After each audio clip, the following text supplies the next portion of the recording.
TPCC chief Mahesh Kumar Goud మాట్లాడుతున్నారు. Live చూద్దాం. చేసుకునే దశగా మా ప్రయత్నం ఉంటుంది. నేను ఇవాళ పీసీసీ అధ్యక్షుడిగా ఈ జిల్లాకి తనదైన శైలిలో ఒక అభివృద్ధి తీసుకురావాలనే ఆరాటం ఉంది కాబట్టి తప్పకుండా ఆ ప్రయత్నం చేస్తాము. జిల్లాకు రావాల్సిన ప్రాజెక్టులు, నిధులు, విధులు అన్నీ కూడా సమర్చుకునే ప్రయత్నం చేసి ఈ జిల్లాని ఒక మేటి జిల్లాగా తీర్చుకునే ప్రయత్నం ముందు ఉంటుంది. ఓకే, చింతబడి జరిగిందని మీరందరూ మీకు నోటీసులు అందజేశారు. చింతబడి మాట్లాడుతూ చెప్పండి. చేతబడి జరిగిందని నేను అనలే. 70-80 సంవత్సరాల క్రితం తెలంగాణలో చేతబడులు అన్నట్టు ఒక ప్రచారం ఉండేది. ఇవాళ సైన్స్ బాగా అభివృద్ధి చెందింది, అక్షరాస్యత పెరిగింది. తెలంగాణలో అట్లాంటి ఆచారాలు దాదాపుగా కనుమరుగని. కర్ణాటకలో, తమిళనాడులో కొన్ని ఆలయాలు వీటికి ప్రసిద్ధిగాంచున్నాయని బయట నానుడి. అలాంటి గుళ్ళలో హరీష్ రావు గారు పూజలు చేశారనేది మాకున్నటువంటి సమాచారం.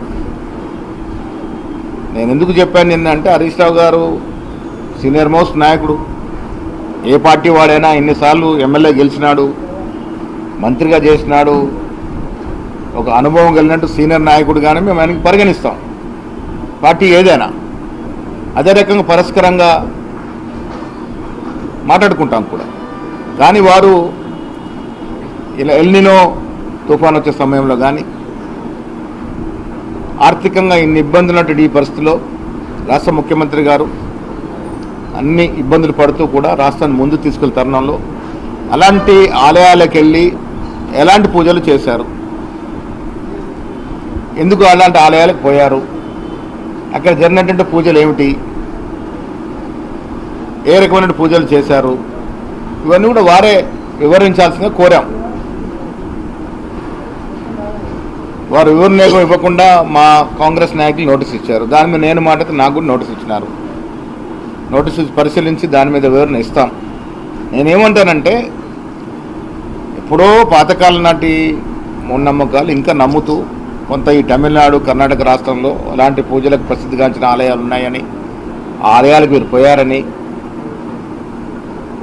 దాని విషయంలో మాట్లాడాము. సమకాలీనటువంటి ఈ పరిస్థితిలో సైన్స్ అండ్ టెక్నాలజీ బాగా పెరిగినట్టు పరిస్థితిలో ఇంకా వాటి మీద నమ్మకం ఉండి అలాంటి పూజలు చేయడం మంచిది కాదనేదే మా యొక్క అభిప్రాయం.